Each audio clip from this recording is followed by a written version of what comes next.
लेकिन पाकिस्तान वो विश्व शांति का केंद्र बन गया है और बात हो रही है कि इससे अहम कोई मुल्क नहीं है। एक ऐसा देश जिससे अमेरिका बात करता है, एक ऐसा देश जिस पे वेस्ट एशिया पूरा विश्वास करता है, एक ऐसा देश जो कि चीन भी उसके नजदीक है। पाकिस्तान को ये मौका मिला, उसने अपने को साबित कर लिया।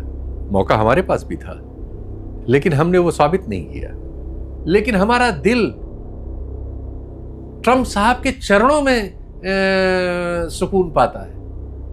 वो तो रख नहीं रहे हमारे सिर पे, नहीं तो हम तो चाट लें उनका तलवा। कि ब्रिक्स में वो तो ये कह चुके हैं कि ब्रिक्स में भारत जो है यूएस का स्पाई है। यस, हमारी ये इमेज है। हम खुले बाजार में गए जहां हमें कम से कम $10-12 पर बैरल ज्यादा पैसा देना पड़ा। वो जो हमारी सप्लाई सुरक्षा थी 5 दिन में आने की, वो खत्म हुई। भाड़ा ज्यादा देना पड़ा। और इस सब से हमने क्या किया? सिर्फ अमेरिका को खुश करने के लिए किया। नहीं, और उनके विद्वान यहाँ आके कह गए कि जैसे चीन बड़ी हाँ, हम उस तरह से इंडिया को विकसित नहीं होने देंगे, नहीं करने देंगे। और इस पूरे देश में लोगों को शर्म नहीं है, चैनल चलाते हैं, ये पत्रकार हैं। हमारे यहाँ इस समय ये वक्त नहीं कि हम बात कर सकें। हम पाकिस्तान पे अगर कोई बात करेंगे तो हमें देशद्रोही पता नहीं क्या लाद दिया जाएगा। अभी हमारे यहाँ, उनके यहाँ जो वक्त गुजर चुका है, हमने उस वक्त पे कदम रख दिए। इन शर्मनाक लोगों ने उस पर कोई बहस नहीं चलाई शाम की, इसकी उसकी, कि सरकार को खड़ा करते कि जवाब दो, ये क्या कह के गया हमारे मुंह पे। और अगर ऐसा है तो हमें अमेरिका के साथ रिश्ता रखना चाहिए। कोई हम सार्वभौम लोग हैं कि नहीं? हम आजाद हुए थे कि नहीं? यहीं से हमारा और उनका पता लग जाता है। चीन से जो पाकिस्तान के रिश्ते हैं और चीन से जो भारत के रिश्ते हैं, जो दुनिया का, भारत का सबसे बड़ा व्यापार धरती पर चीन से है, लेकिन चीन का सबसे मजबूत रिश्ता एशिया में पाकिस्तान से है। तो मुझे बताइए, तो फिर इस चेंजिंग वर्ल्ड ऑर्डर में अमेरिका सुपर पावर बना रहेगा? नहीं, सुपर पावर अब कहां है अमेरिका? मैं आपको आंकड़ा बता तो रहा हूं। अमेरिका नहीं, G7 ग्रुप सुपर पावर नहीं है। 28% पे आ चुका है। और ब्रिक्स, उतने ही देश तो ब्रिक्स में है। ब्रिक्स जो है 42% पे पहुंच गया है। तो मुझे, अगर मैं सही अच्छा, ये तब है जब भारत ने ब्राजील की बैठक में इस बात से इनकार कर दिया था, डॉलर के पक्ष में। भारत एक अकेला देश है ब्रिक्स में, जिसकी वजह से बहुत सारे ग्लोबल फैसले रुके हुए हैं। क्योंकि भारत का वर्तमान नेतृत्व रहना अमेरिका की गोद में चाहता है, मजबूरी उसे ब्रिक्स में ले जाती है। लेकिन हम तो वो दिल से ब्रिक्स में नहीं है। अब तो अध्यक्ष नहीं, पता नहीं क्या क्या है, लेकिन हमारा दिल ट्रंप साहब के चरणों में सुकून पाता है। वो तो रख नहीं रहे हमारे सिर पे, नहीं तो हम तो चाट लें उनका तलवा। सच्चाई ये है। बहुत शर्मनाक है, लेकिन ये सच्चाई है। दुख हो रहा है आप जो कह रहे हैं। शर्मिंदगी होती है, क्योंकि ये फैक्ट्स हम लोग, हमारे समाज के बहुत बड़े हिस्से मोदी जी की बात नहीं है, ये 1.5 करोड़ हिंदुस्तानियों की बात है। हाँ, 1.5 अरब 150 करोड़ हिंदुस्तानियों की बात है, जिसमें से अधिकांश को ये सच पता नहीं है। क्योंकि हमारी डिग्निटी मिली हुई है इसमें, सिर्फ एक नेता की बात नहीं है। जब भारत दुनिया की सबसे बड़ी आबादी का देश है जी, तो ये उम्मीद की जाती है कि हम कम से कम 30 में तो होंगे। इस दौरान हमने अपने को 29 की जगह 120 के नीचे डाल दिया है। तो आप बिल्कुल मानने से इनकार कर रहे हैं कि हम विश्वगुरु नहीं हैं? अरे हम क्या करेंगे? मुरली मनोहर जोशी जी के मान रहे हैं, मेरी क्या औकात है? मार्गदर्शक मंडल ने कहा है। ये बीजेपी के संघ के मार्गदर्शक मंडल के बोल सकने वाले सबसे उम्रदराज व्यक्तित्व ने, जो पार्टी के अध्यक्ष भी रहे हैं, बहुत बड़े नेता हैं, केंद्रीय मंत्री रहे हैं, उन्होंने कहा है। मेरी क्या औकात? तो फिर हमें जेल नहीं भेजा जाएगा ये कहने के लिए कि भारत विश्वगुरु नहीं है? जेल तो आपको किसी भी बात पे भेजा जा सकता है। उससे बचने की कोशिश न करिए। कि भारत ये पूरी कोशिश कर रहा है अपने अतीत के रिश्तों को भी दांव पे लगा के, अपनी अर्थव्यवस्था को भी एक हद तक रिस्क में डाल के, अपनी आबादी को भी रिस्क में डाल के, कि उसके रिश्ते अमेरिका से बहुत अच्छे हो जाएं, और अमेरिका में भी रिपब्लिकन से ट्रंप के नेतृत्व में बहुत अच्छे। लेकिन क्यों? क्या भारत में, मान लेते हैं मोदी जी को पता नहीं है, तो हमारे यहाँ इकोनॉमिक एक्सपर्ट नहीं है, हमारे यहाँ पॉलिटिकल एक्सपर्ट नहीं है, हमारे यहाँ पूरा जो IAS IFS जो तमाम लोग हैं जिनको दशकों का ब्यूरोक्रेसी का तजुर्बा है, जो जवाहरलाल नेहरू ने इतनी मजबूत जो ब्यूरोक्रेसी का हमारा पूरा एक सेक्शन बनाया, उन सबको ये पता नहीं है कि जो सत्ता का संतुलन है वो बदल चुका है और हमें अब जो है वो ग्लोबल साउथ में शिफ्ट होना है? नहीं, क्या आप यकीन करती हैं कि हमारे लोग किसी की सुनते हैं? किसी की हिम्मत है कि उनके सामने इस तरह की कोई राय, उनकी राय के विपरीत लेके साथ में बैठ के या टाइम लेके उनसे कह सकता है? संभव है ऐसा इस दौर में? सिर्फ चाटुकार रहेंगे उनके इर्द गिर्द? कोई सवाल ही नहीं है, आईब्रो देख के चलेंगे वो। अच्छा जी, कोई प्रश्न ही नहीं है। अगर मोदी जी ट्रंप से रिश्ता करना चाहते हैं तो पूरे प्रशासन तंत्र में, उनके चारों तरफ के आभा मंडल में और इस तरह की चीजों को कैश भुना लेने वाले एक बहुत बड़े कथित औद्योगिक और दलाल समाज में आप उसी तरह की गति होते हुए देखेंगे। दलाल से मुझे याद आ गया, अब ये बताइए, पाकिस्तान मैंने कहा कि विश्व शांति का केंद्र बन गया है। गौतम बुद्ध हमारी धरती से पैदा हुए, महात्मा गांधी पे हमें नाज है, हमारे राष्ट्रपिता, और मुझे लगता है कि दुनिया में हमारे अकेले एम्बेसडर रहे और रहेंगे। चाहे ये 2 गुजराती अपने को कुछ भी कहते रहें, या अब तो 4 गुजराती हैं, लेकिन एक ही गुजराती वो हमारा अकेला एम्बेसडर हमेशा रहेगा दुनिया में। लेकिन पाकिस्तान वो विश्व शांति का केंद्र बन गया है, और बात हो रही है कि इससे अहम कोई मुल्क नहीं है। एक ऐसा देश जिससे अमेरिका बात करता है, एक ऐसा देश जिस पे वेस्ट एशिया पूरा विश्वास करता है, एक ऐसा देश जो कि चीन भी उसके नज़दीक है, और एक ऐसा देश जिसकी इकोनॉमी वर्ल्ड बैंक और IMF पर आधारित है, लेकिन वो इतना मजबूत बन रहा है। जो वहाँ शांति प्रक्रिया हो रही है उसे आप कैसे देखते हैं? देखिए, मौके मिलने की बात होती है। पाकिस्तान को ये मौका मिला, उसने अपने को साबित कर लिया। मौका हमारे पास भी था, लेकिन हमने वो साबित नहीं किया। अगर एक पलड़े पर आज भी रूस, चीन और भारत खड़े हो जाएं, इस तरह के मामलों में, आर्थिक मामलों में एक विचार कर लें, सामरिक मामलों में एक विचार कर लें, कल ये लोग ईरान की जंग को रोक सकते हैं। ये 3 अगर एक लाइन में हो, आज 2/3 दुनिया उस लाइन पे आ जाएगी। सिर्फ इस फैक्ट को भारत ने रोक रखा है, ये मैं बहुत जिम्मेदारी से कह रहा हूं। ये चीज सिर्फ और सिर्फ भारत ने रोक रखी है, और मैंने नहीं। ये ब्राजीलियन कई प्रोफेसर्स और एक जमाने में उनके सीनियर लीडर कह चुके हैं कि ब्रिक्स में, वो तो ये कह चुके हैं कि ब्रिक्स में भारत जो है US का स्पाई है। यस, हमारी ये इमेज है। और इससे क्या, पाकिस्तान तो ऑलरेडी चीन का सारा इन्वेस्टमेंट है पाकिस्तान में। चीन से बड़ा, आज ईरान में चीन से बड़ा लीवरेज कोई है? पाकिस्तान को ईरान को राजी करने में चीन के पास जाना पड़ा, पाकिस्तान से ईरान राजी नहीं हुआ। उसने कहा गारंटीज हमें चीन से चाहिए, तो पाकिस्तानी चीन गए।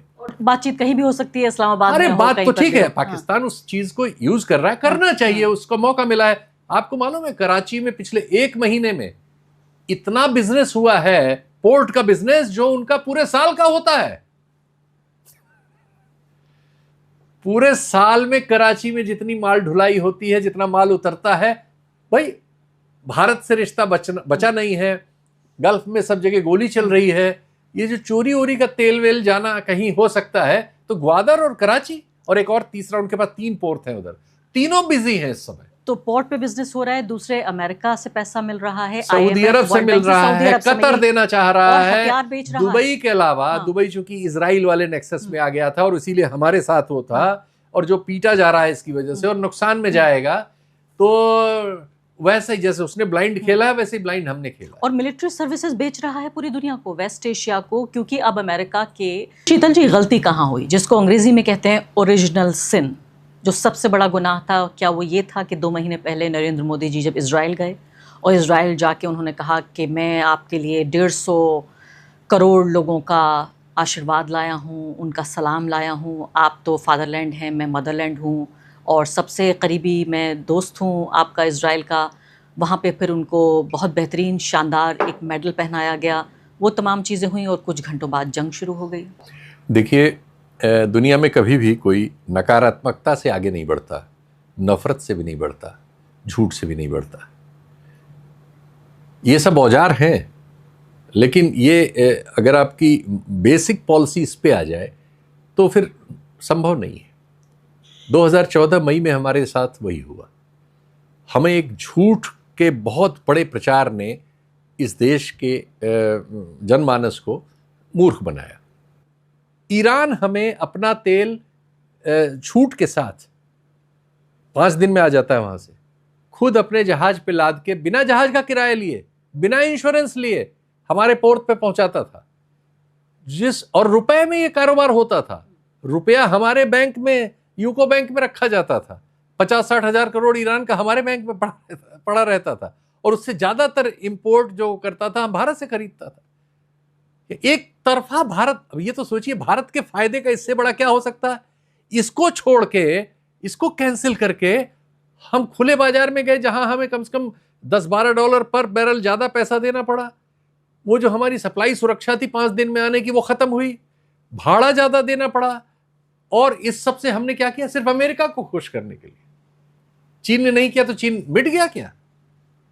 उसी समय वो तो सबके लिए आया था। तो ये एस्टेब्लिशमेंट में क्या प्रो अमेरिका लोग बैठे हुए हैं जो मोदी जी को ये समझा रहे हैं कि वही ultimate God? Modi ji pro America है, आरएसएस प्रो अमेरिका है, दक्षिण पंथ प्रो अमेरिका है, कोई नहीं बैठा हुआ है। मैंने आपको बताया इनमें से तो कोई है ही नहीं जो कुछ वहां कह सकता है। उन सबको प्रो अमेरिका होना पड़ा है। भले ही ट्रंप का भी लेटेस्ट आ गया है कि उन्होंने चीन और भारत को नरक कहा है। उन्होंने नहीं, उनके एक विद्वान ने कहा है, ट्रंप ने उसको रिट्वीट किया। नहीं, और उनके विद्वान यहाँ आके कह गए कि जैसे चीन बड़ी हाँ, हम उस तरह से इंडिया को विकसित नहीं होने देंगे, नहीं करने देंगे। और इस पूरे देश में लोगों को शर्म नहीं है, चैनल चलाते हैं, ये पत्रकार हैं। इन शर्मनाक लोगों ने उस पर कोई बहस नहीं चलाई शाम की, इसकी उसकी, कि सरकार को खड़ा करते कि जवाब दो, ये क्या कह के गया हमारे मुंह पे, और अगर ऐसा है तो हमें अमेरिका के साथ रिश्ता रखना चाहिए। कोई हम सार्वभौम लोग हैं कि नहीं, हम आजाद हुए कि नहीं। होने को इनका स्वदेशी आंदोलन भी है, होने का इनका विद्यार्थी संगठन भी है, मुस्लिम मंच भी है। ये सब झूठ है। इनका कोई स्वदेश नहीं है। इनका सारा स्वदेश गौतम अडानी है, अंबानी है, 10-5 लोग हैं, वो और उनके हित, इनके हित हैं। उन्हीं को ये देश का हित बताते हैं और इनको देश पे पहनाते हैं, और देशवासियों को उनके देश हित ये इनकी वजह से लगातार खतरे में जा रहे हैं। एक ऐसा खतरा है जिससे हम सब प्रभावित हैं, लेकिन हम सब, इस देश के बहुत सारे लोग इन सब चीज़ों पे उनकी सोच समझ ही कुंद है, क्योंकि उनके पास इंफॉर्मेशन के सोर्सेस करप्ट हैं। हमने लाखों पेड़ इन लोगों को अडानी अंबानी बनाने के लिए काट डाले हैं, जो 100-100 साल, 150-150 साल, 90 साल, 80 साल पुराने थे। इसकी भी मुझे कोई जानकारी नहीं थी। पाकिस्तान के लिए ये भी कल मैं एक इंटरव्यू देख रही थी कि भाई पाकिस्तान तो जो कह रहा है अमेरिका वो कर रहा है, या जो चीन कह रहा है वो कर रहा है, एक तरह का डिलीवरी कर रहा है। एक चीज़ ज़रा से कह दो इसमें, दुर्भाग्य से पाकिस्तान में भी और भारत में भी, दोनों जगह चूंकि हम एक ही लोग थे, घर का बंटवारा है, 47 से पहले हम एक देश थे, अंग्रेजों का बनाया हुआ देश था, हमारा बनाया हुआ नहीं था, लेकिन था, एक ही देश था। जैसे सहोदरों में झगड़े होते हैं ना जायदाद के, और एक दूसरे के लिए कत्ल करते घूमते हैं, हमारा मामला ये है। और दुर्भाग्य से उनके यहाँ भी और हमारे यहाँ भी हम लोग एक दूसरे के सेंट्रिक हैं, चूंकि हैं तो हम एक ही मिट्टी के, एक ही तरह के, एक ही उसके। वो अरबी बनना चाहते हैं जो वो है नहीं। उनके यहाँ बहुत सारे लोग इस तरह की बात करते हैं जो करनी चाहिए। हमारे यहाँ इस समय ये वक्त नहीं कि हम बात कर सकें। हम पाकिस्तान पे अगर कोई बात करेंगे तो हमें देशद्रोही पता नहीं क्या लाद दिया जाएगा। अभी हमारे यहाँ, उनके यहाँ जो वक्त गुजर चुका है, हमने उस वक्त पे कदम रख दिए। वो गुजर के बर्बाद होके कोशिश कर रहे हैं कि उस बर्बादी से वापस निकले, नहीं, और वहाँ बड़ा और हम बर्बाद होने के रास्ते पे चल रहे हैं। वहाँ तो बड़ा कल्चरल चेंज आ रहा है। लोग अपने कल्चरल में कहूँगी मीम्स बना रहे हैं, रील्स बना रहे हैं कि देखिए अब पाकिस्तानी पासपोर्ट की इतनी अहमियत हो गई। मतलब एक तरह से जो एक नुकसान उनके इमेज का पूरी दुनिया में था, कहीं ना कहीं वो इस लम्हे का इस्तेमाल करके उसे इम्प्रूव करना पता लग गया कि उनकी गलती क्या थी। बिल्कुल, हमारे साथ ये है कि हम उसको शूरवीरता समझ रहे हैं। लेकिन मैं ये कह रही हूँ कि हम जो उनको अलग थलग करना चाहते थे, और भारत और पाकिस्तान का रिश्ता, ये ग्लोबल साउथ में भी जब आप ये कह रहे हैं कि पूरा पावर सेंटर शिफ्ट हो रहा है, ऐसे में अगर भारत और पाकिस्तान के बीच यही तनाव चलता रहा, यही अलग थलग करने की कोशिश चलती, दुनिया का दूसरा सबसे बड़ा पावर हाउस जो आने वाले 10 सालों में नंबर 1 होने वाला है, उसका नाम है चीन। यहीं से हमारा और उनका पता लग जाता है। चीन से जो पाकिस्तान के रिश्ते हैं और चीन से जो भारत के रिश्ते हैं, जो दुनिया का, भारत का सबसे बड़ा व्यापार धरती पर चीन से है, लेकिन चीन का सबसे मजबूत रिश्ता एशिया में पाकिस्तान से है।